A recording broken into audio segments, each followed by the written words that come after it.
All right, good evening. Happy Wednesday to everybody. Welcome to The Unstoppable Singer, is formerly known as the Pandemic Proof Singer. Since we are entering a new chapter in life, it was time for a new name.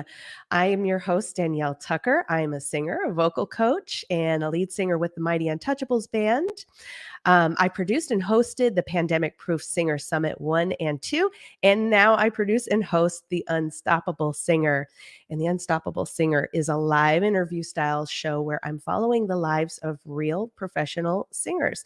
And these singers have made some incredible achievements, accomplishments in their lives and careers. And we cover everything from voice work, making money, booking gigs, songwriting, recording, session work. Everything that goes into the life of a singer, we're trying to touch on it, just pulling back the curtain on the industry a little bit and taking a look. With everything that we have been through in the past 2 years, we'll have a very strong focus on going from surviving to thriving. We're working on safeguarding our careers and building strong bodies, minds, and open hearts. So if this sounds like something that interests you, please stick around. I'm about to introduce my guest for tonight. I'm so excited to be talking to her. It is Kimberly Moller. She has toured as a soloist with the Boston Symphony Orchestra Pops and sang backup with Kristin Chenoweth at the Music Box in San Diego. Kimberly has appeared as an actor and teaching artist at Jolla Playhouse, the Old Globe San Diego, the Moonlight Amphitheater, and this summer in Ragtime, SMDT, and many regional Northeast theaters and opera houses in Boston, Connecticut, and New York. She's recently been in the recording studio for new musical demos and starred as Belting Debbie in the Oniros, I don't know if I'm saying that right, film festival in the award-winning musical short film Sharing the Love. She earned her MFA in musical theater from San Diego State University, a master's in music and vocal performance, and graduate performance diploma in Voice Pedagogy from Boston University. Kimberly is on the board of the National Association of Teachers of Singing in San Diego and a member of the Musical Theater Educators Alliance. So without further ado, let me bring her on. Hello. Hey, happy to be here. Thanks for such a lovely introduction. Well, thank you for being here. And, I've got to say, one of the comments I had, posted about us talking tonight and put some of this information. And one of the comments was like, "Wow, she's a very accomplished woman." And I was, yes, she is. You certainly are. So really honored that you'd come and share some of your wisdom and goodness with us tonight. Yeah, I'm so happy to be here. Thanks for having me. I Of love what course. you're doing here. Oh, thank you. I'm having fun with it. I was like snapping, like thrives. Yes, we're thriving. Yes, I know. I am all about that for sure.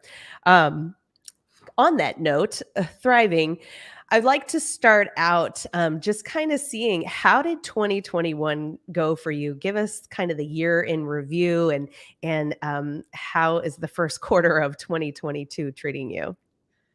Yes. Okay. So we all kind of know how 2020 went for everybody. That was Mhm. a lot of gigs canceled, a lot of work sort of lost, and 2021 was pretty exciting for me as a person, just because I've paid off some debt and I bought a house. Wow. Yeah, it was like really exciting as a musician with a ton of debt from school to Mhm. like teach all of 2020 and really save as much as I could through 2021. And we were very lucky and blessed to be able to take that step during a crazy housing market. Yeah. um, but so it was an exciting year in regards to personal life and that. But it was also a year that I did some things I just hadn't done in a minute, like hopped in the recording studio and did a commercial Nice. with Subaru, which was Oh, super wow. fun. Very cool. Yeah. Given Flo a run for her money. Yeah. Belgian Debbie. Yeah, so it was a really fun experience to kind of put that together. It was a full dance and in the recording studio as well, you know, like on the actual Subaru lot in El Cajon, and it Mhm. was broadcast locally and I think in Southern California, and then it's been nominated for all these awards, all of these Really? great like on the Oniros awards, and I think there's like 10 other ones, honestly, which has been really fun, really That's cool so to just great. like, you know, have that do that. And then things have been starting to open up, and I've been booking some local musical theater. Finally, been able to kind of get into this balance of teaching and singing again, Mhm. because I've really been focused on teaching and building my studio and getting into this diving into this neuroscience work that I do. Mhm. Yeah. Yeah. So it was a good year. It's a good year. And this year has started off with a bang. I've been lecturing and doing workshops kind of on cool, weird topics that I'm really into. Mhm. And lecturing with as a guest speaker with the Musical Theater Educators Alliance. Um, and I did a workshop on vocal Achilles, which is performance anxiety. That's how I Mm. feel. It's sort of like it's that one thing that really like gets a lot of people, Yes, you know, indeed. performance Yeah. anxiety. So it's been a busy start to 2022, and Mhm. looking Yeah, forward to the year. you really are. You're doing some incredible work, and I want to go into a lot more detail on what it is that you do in your studio and your kind of area of expertise. Before we jump into that, we heard like your incredible accolades and accomplishments. Let's back it up and tell me where you got your start. How's your musical journey been? Are you coming from a musical family, and what kind of led you to this place in life? Yeah. Okay. Wow. Okay. So we're gonna back it way up. Back it on Um, up. all right, back it up. So I actually, um, I never met my grandfather, and my grandfather was in the Phil Harris band. He Wow. was Okay. he was in this like amazing band with Alice Faye, and like he was playing the saxophone. She's a Hollywood star, by the way, in an old movies.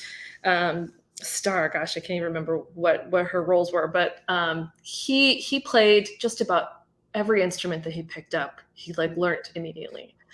Um, and was very sufficient on it. So my mom always talked about, you know, walking in while he was diddling around on the piano, and she would hum a tune and he would just make up an accompaniment, and was this incredible musician, just played a whole bunch of instruments. So I don't know why, but I think that even not knowing him, that inspired me to Hmm. start to get into music. And I saw other people performing and tugged on mom's dress and was like, I want to do that. Mhm. So I got into that. I did singing lessons and piano lessons. My mom played a little bit of guitar. And then eventually I started, as I was studying, it was primarily classically, because that's what my teachers were teaching me and wanted me Right. to do, to develop a classical sound so that I could do everything. I'm going to put that all in quotes. Yes. That's a whole box of worms. But then I ended up getting a scholarship to go to Webster University, and that was, you know, I could study musical theater but pay a lot of money, or I could study voice and, you know, have a little bit of debt, but still like Yeah. have a nice scholarship. So I studied voice, and I thought that would mean I would study all aspects of voice. Mhm. The Not department so that much. I studied and absolutely that was not the case. In fact, it was very much discouraged Hmm. to be in the jazz singers. Oh, no, jazz. No, not that. Not So it's them. so funny thinking about it now, but I feel like I got a lot of musical training, and I had the joy, it like kept the joy in my life to do classical singing, but also have an outlet in jazz because I just kept insisting on it. Um, So then I graduated Webster, and for whatever reason, it was all about getting your master's degree. As an opera singer, oh, you're going to get a master's degree. That's what you do.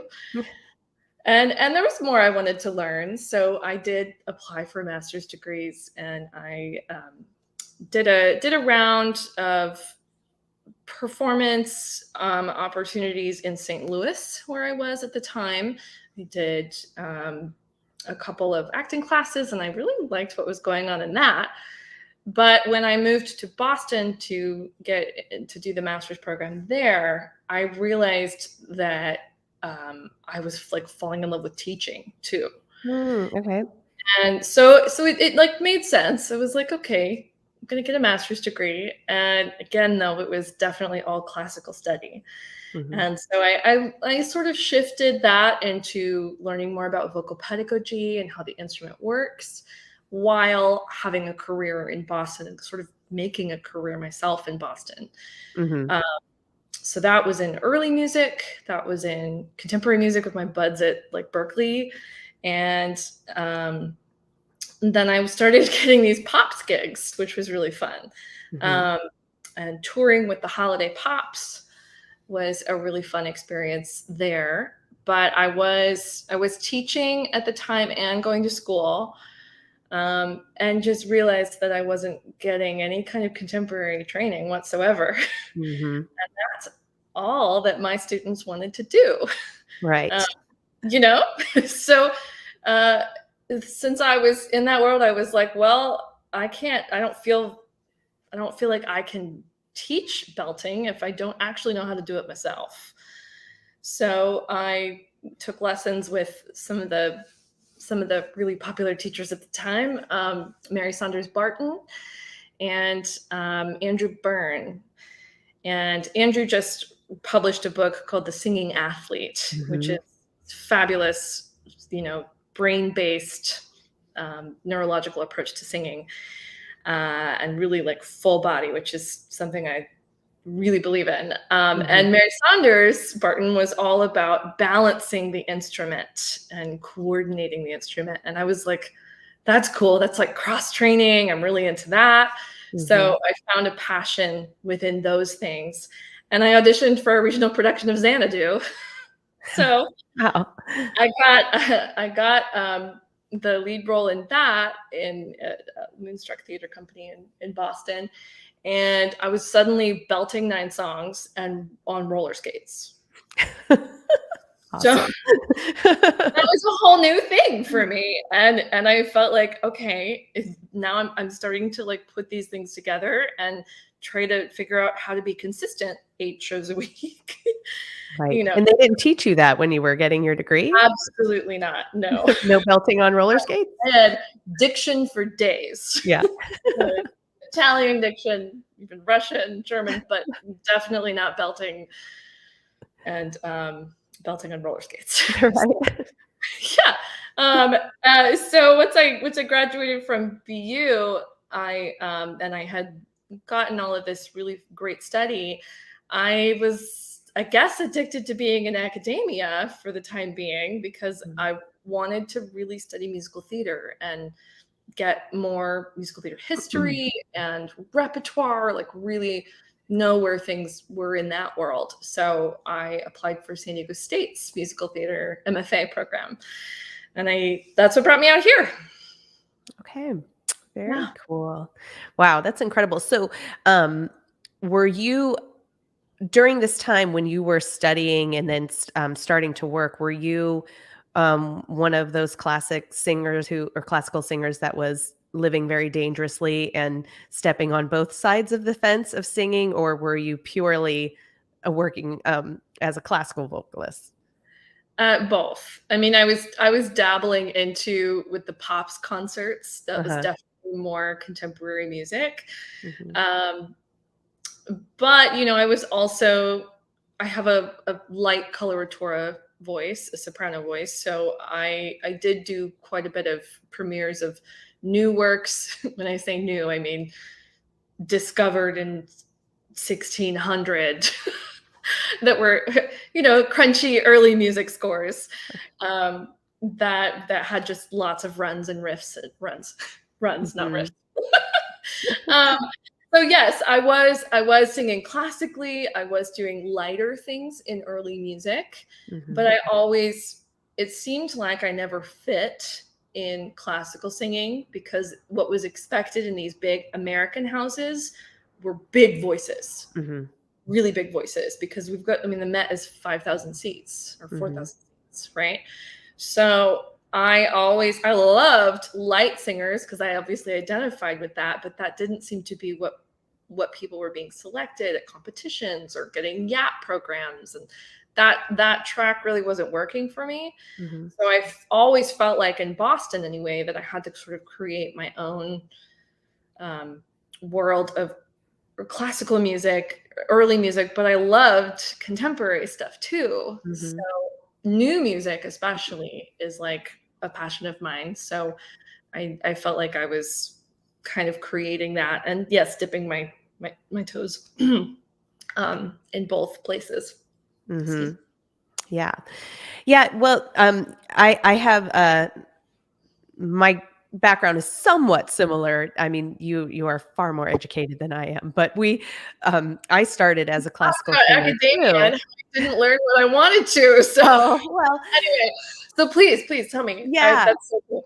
but I think where our experience was similar was while I loved everything that I was learning and I loved, being in that genre of music, at the same time, I was always really, really being pulled, to church music, to, musical theater, to pop music. I loved it, and so I always was, doing both, even though I know it was frowned upon, at the time, Right. but I always say I don't regret a moment of that training because I know what it did to shape me as a vocalist and what I do today. I don't do any classical singing. My life went a totally different direction from that anymore, but I still see where all of that benefited me, and I know that there's been this long held debate on many singers in the academia world will say like, oh, you've got to start as a classical vocalist, that has to be your Right. foundation.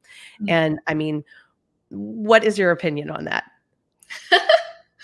I think I feel the same way you do, in that there are a lot of interesting translatable skills. I mean, I love working on fast singing.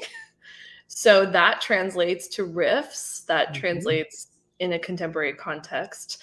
But just the process of breaking up a long run in a Handel aria is definitely, I can see how, grouping those things together would inform what you would do in breaking up a really long Beyonce riff, Mhm. you know? So the skills are, I think, they're great skills to have as a singer. They can help you be well-rounded, but there is sort of a all or like an approach in academia that feels like you have to learn classically in order to sing, period, and it's Mhm. just not true.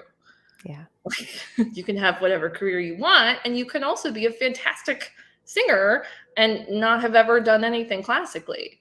You know Mhm. what I mean? So I value the skills as well, and I love to like challenge myself to go back to it sometimes and sing an aria or whatever. Uh, Mhm. but a lot of those skills are the same skills. They're the same things that you're teaching in contemporary music, just in a different context. Yeah, absolutely. Well, I'm 100% with you on that for sure. Yeah. So you developed this love for teaching, like you said. And when did you start teaching? When did you open up a vocal studio right away, or did it something that you evolved into?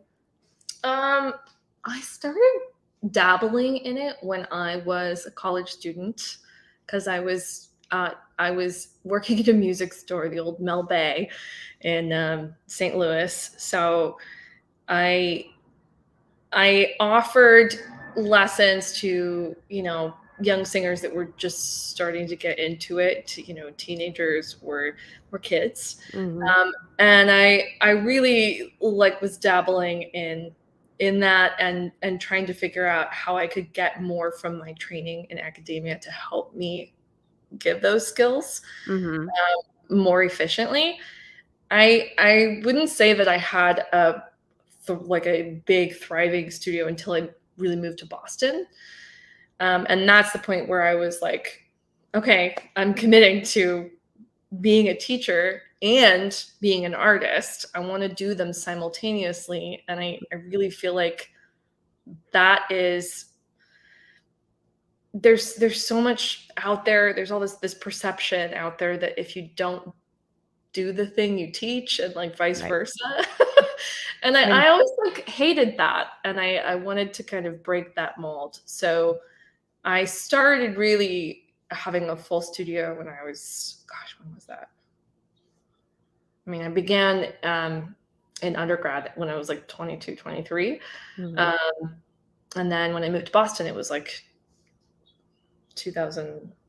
I don't remember. 16? Nope. Earlier than that. It was way earlier than that. 2009. Mhm. Yeah. So it's been 15 years. I see. And so now you're here in San Diego and you have landed in a really, really fascinating area of, expertise in that you use in your own studio. You have this amazing Instagram page. You have a great TikTok account, and you've really broken down a pretty complex study, into these very bite-sized, understandable ways that singers can easily apply these things. So, can you tell us, what it is, that you're offering at your studio in the area that you're working in? Yeah. I mean, if you boil it down, it's pain science for singing. So I'm really helping people break limitations vocally Mhm. through the magic of neurology. Because it does sort of feel like magic when something starts out restricted for whatever reason, because we all wake up on a day that isn't so great and we're just like, oh, I'm not in good voice today. Mhm. But what I try to do with singers is figure out what systems are maybe not working as efficiently as they could. Mhm. And then we really address the entire body. So one of the things I like to start with, one of my top 5 drills, is literally to do with the feet. Hmm, okay. So far away from this little voice box that it just illustrates to the person experiencing it that you can feel grounded, and that influences everything up the chain. Mhm. Um, so that's part of what I really love about it. It's pain science. So I let's see. I when I was teaching at the beginning of the pandemic, I started having pretty bad back problems Mhm. because I was sitting all day.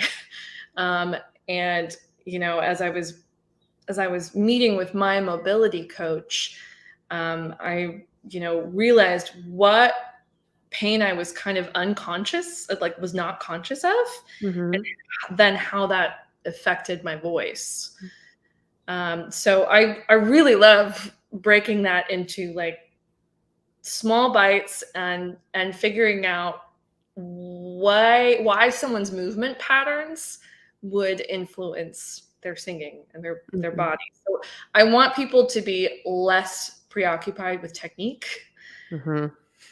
That's the whole goal, to just have the instrument work as efficiently as it can so that you can be expressive and focus on the text or the feel or whatever you want to focus on. Mhm. It is. It's I can see, what a great method that is because ultimately I really think when it comes down to it, classical, contemporary, voice teachers are or and coaches, you're trying to get the singer to be in their body.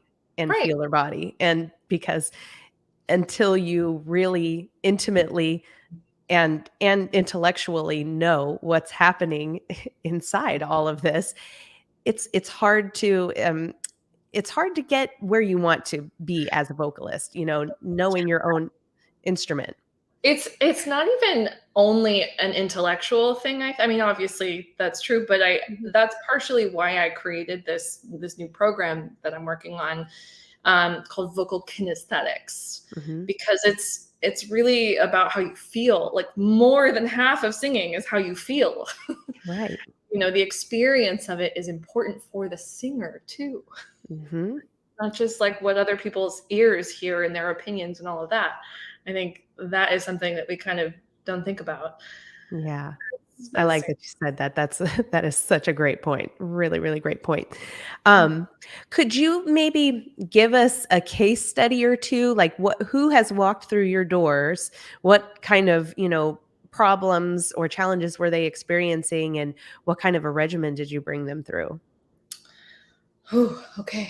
Um, there's I mean, every single nervous system is different, Mhm. and, everyone's experience is different. So, um, yeah, to pinpoint one Mhm.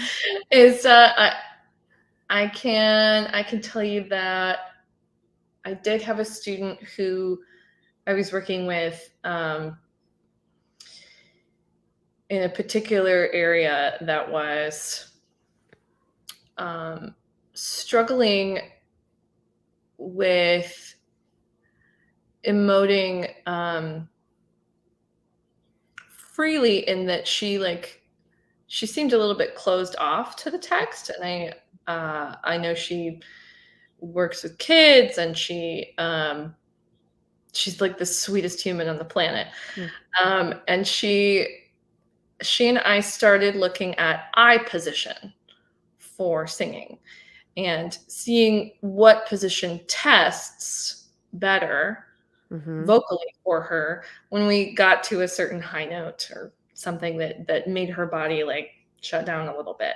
So as we were testing things, there was an area that definitely, um, provoked a little bit of an emotional response, a lot of an emotional response.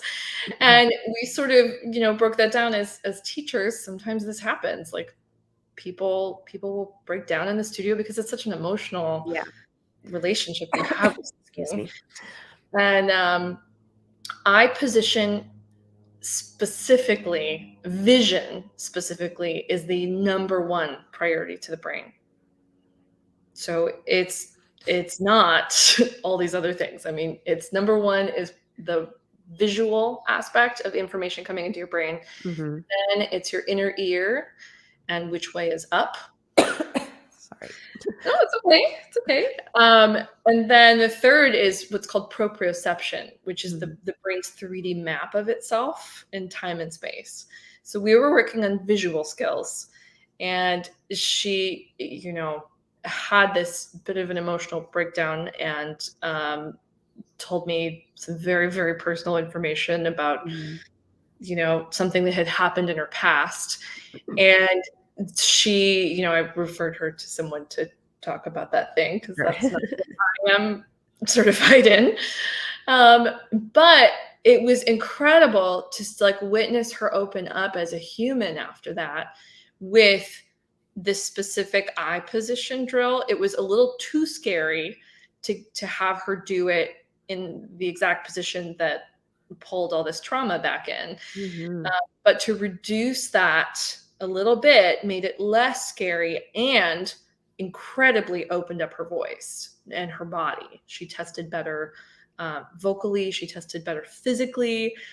And I think emotionally, sometimes we kind of have to, find a way to release that trauma. Yeah. Um, and like I said, that part of it is not my job, but finding one thing in her nervous system that every single one of the drills that I throw at people is a skill, or it's something that gives us more information about their nervous system, Mhm. your personal nervous system. It's not like this is how I do it, Mhm. um, which is, we're all auditory learners, we're visual learners. There are so many different types of learners out there. And I feel like the best way to learn is to really find kinesthetically what works for you Mhm. and be able to recreate that. So these specific drills, whether they test well or you have an emotional breakdown, you have more information about your system. Yeah. And then you can change that input to the brain, and the responses can be really exciting. Yeah. That's so incredibly fascinating. I mean, I you're really investigating the entire body, the entire system. It's not just, regimens of skills and working on technique, like you said, Right. but that, I mean, just your eyes can Yeah. have an impact on how you sing, your back, your feet.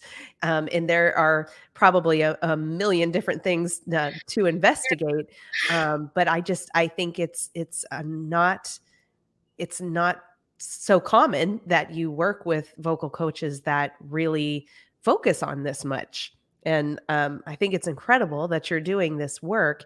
And secondly, about the emotional breakdowns, um, I think any voice teacher will agree that teach having voice lessons or taking coaching is ends up being so much less about singing and more about yourself as a total human being. Full human um artist, absolutely. yeah, and we spend a lot of time talking, and not because you're a therapist, but because when somebody comes to you that you've never met before, most of the time it's someone you've never met before, and they come to you and you ask them, sing for me, um, they're doing potentially one of the most vulnerable acts that you can do, Absolutely. with someone that you don't know. Opening yourself up like that is incredible. So you have to develop that kind of chemistry and get on that level of intimacy with somebody to get the work done. Yeah, totally. And there's a whole nother level of trust I'm finding with people who Mhm. are willing to do these weird drills. Yeah. Because, they're I can't obviously like throw a whole lot of this at once at somebody because it will be overwhelming. And just like all things in singing, like if you throw too many corrections at Yeah. someone, let the person sing and then figure out what their experience was working, what's not working, what they specifically want help with. Um, and I think that's just a great way to like figure out and balance the feedback so that you can then zoom out, Yeah. you Yeah, know. absolutely, absolutely. We have Michaela in the comments, and I know she had earlier commented on it. She says, "OMG, yes, I'm glad you are discussing the classical versus contemporary topic. Her training is similar." Yeah, and she's commenting, "Wow, so cool on what it is that you're doing." So your studio here, how does someone get involved with the work? How do they work with you?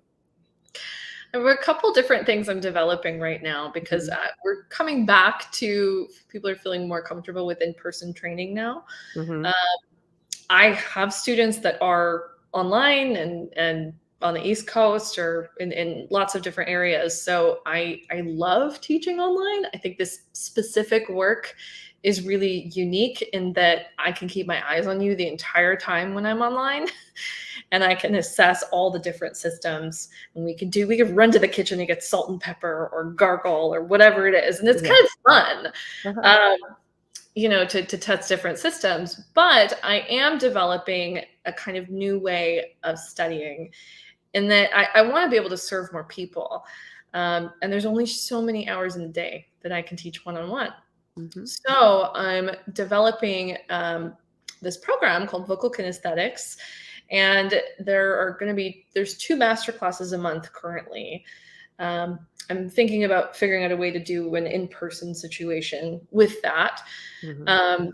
But it includes practice feedback, actually like Mhm. uploading practice videos to Flipgrid, getting feedback while you're practicing, sometimes in Mm, real time if we do Marco Polo, so that you're seeing your teacher more than once in a blue moon or once mhm. every other week or between gigs, or like, you can like actually take me on the road, and we can figure out what's going on. So that's one way that I work. I usually have a weekly release of a specific system or muscle group that we are working on. And then I do go live and I do a mobility session on Wednesday, or vocal warm up and technique. So that's kind of a program that I'm continuing to build and kind of co-create, because I've got 5-day challenges within those. And I'm really kind of catering it to pros and to teachers. Mhm. But I love learning with rather, new students too, like totally new, or people who have a day job that is nothing to do with singing, and then want to do this thing for fun on the Sure. side. So it's a couple of different ways. Yeah. That's how I work. I do have some limited slots for private lessons, but I really love this way of learning, so I'm Mhm. trying to develop that. Yeah, I love it, and that's wonderful that you're going through the steps to make it accessible for so many people. I mean, yeah, it's you as a teacher, you only have so many hours in the day, and it's quite an investment to work with a voice teacher. So not everybody can do that. Yeah. Um, I wanted to definitely I'm putting your links here in the comments to your website Oh, thank and to you. your Instagram and TikTok, and I just would really, really encourage singers to go and follow Kimberly on her Instagram and her TikTok, because you put out wonderful content, and I think it's a great way to get really introduced to the subject and see what it is, firsthand that you're doing. Are you on a regular schedule that you're putting content out, or is it when you can? Yes. I mean, I just took a little break, but I'm coming back to it, and I think I'm gonna have it be like a Magic Monday situation. Mhm. Magic Mondays. So it'll just cover different systems in the body. Today I posted about auditory mapping, and I used my husband as an example, which was a lot of fun. Um, so yeah, that was the auditory system. I am sort of developing a 9-month long course so that you can get an intro into neurology and study this fully and apply it to your teaching if you like. Mhm.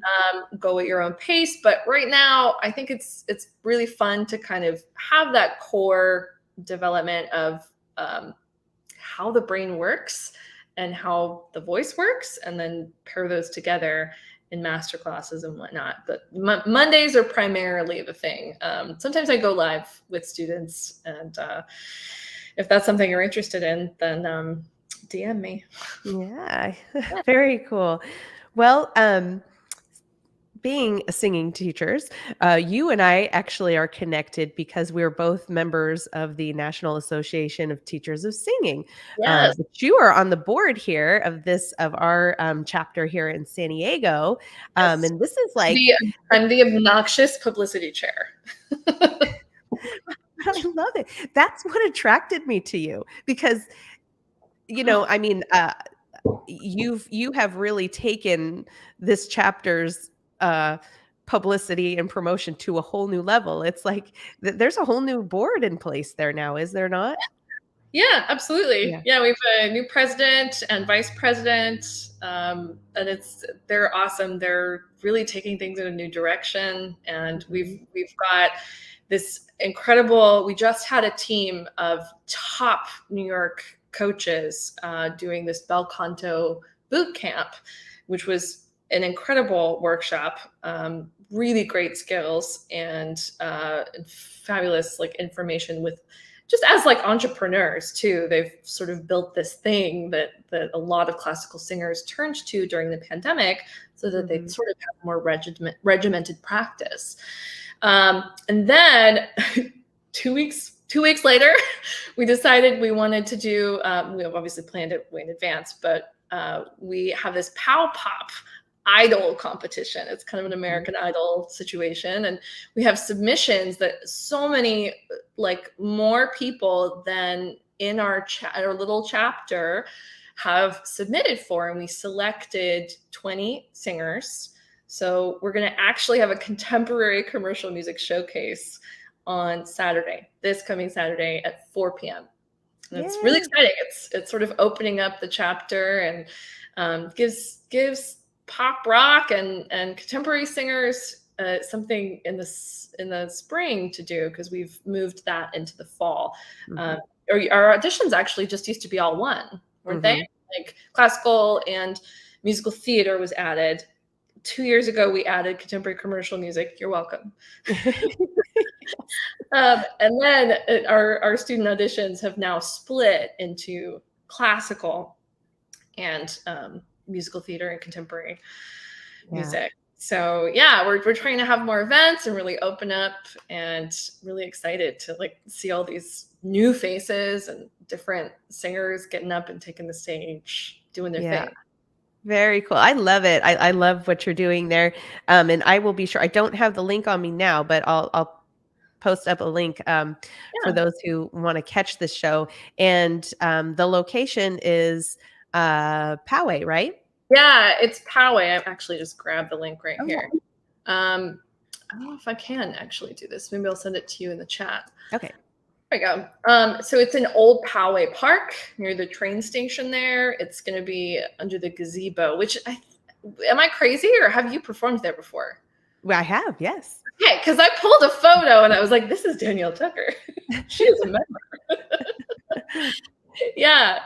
So it's a really fun space, and we're going to be setting up chairs, and some folks will bring picnic blankets, I'm sure. It'll be a fun outdoor little event. Yeah. And so if everything, if this is a big hit, do you think this is something that you'll do annually, or that you'll do again sometime in the near future? I'm hoping so. This year our prizes are, we have 2 hours of recording time at Studio West locally. They're great. That's where I recorded Sure in the Love. Yeah. And then we have a $100 Sweetwater gift card, which, hey, new audio equipment. And then we have a $50 Music Notes gift card. So we're hoping that as more people get involved and the chapter grows, that we can, grow those prizes and make them, really exciting to support a lot of the young singers in town. Or, there are singers from all walks of life coming to this thing. So you're going to see it's so many different people that are different places in their career, or we've got youngins, we've got people who are just sort of dabbling into contemporary commercial music, have done classical study for a long time, and they want to, belt it out on the stage with a microphone. Yeah. Yeah. So, voice teachers, voice coaches out there, if you're not familiar with the National Association of Teachers of Singers, singing, definitely look into it, because this association has really quickly been evolving in the past couple of years, really growing a lot, and they offer so many opportunities to the teachers to grow and to continue your education. Just the networking, the connections you make, and the opportunities that they give to your clients, your students. There's so many things.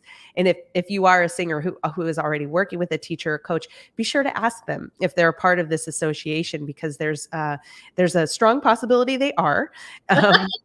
And if they are, there are so many opportunities to perform, and master classes, and just, also there's a lot of professional development, but there's also opportunities to present master classes. Yes. And sort of see how other teachers teach, and provide mentorship. We're thinking about starting a mentorship program specifically for this area, because we've had so many new teachers coming to town. And there's rumors, I don't know if this is all out in the world yet, but there's rumors that the next winter workshop for NATS is actually nationally going to be here. Really? Yeah. Ooh, Don't quote me on that, but that's what I'm hearing. So That is so cool. Awesome. Oh my gosh. Well, I know that you have a rehearsal tonight to get off to, You so I'm gonna do. wrap things up here and let you be on your way. But again, just thank you so much for coming on here and taking the time to do this and to, share this really fascinating work that you're doing. And again, everybody, please go and follow her Instagram account and her TikTok and start getting familiar with the work that she's doing because it is amazing. So thank you, You. and thanks to everyone who joined us tonight for Thanks so hanging much for out. having me. This was so much fun, and I'll send you that lymphatic drainage video. Yes, I know, I need that. I do need that, and I'm looking forward to meeting you in person soon too. Yes, me too. That would be really fun. Yeah. All right, thanks again everyone for watching tonight. I'll be back here again next Wednesday night with another fabulous guest. Until then, have a great week. We'll see ya.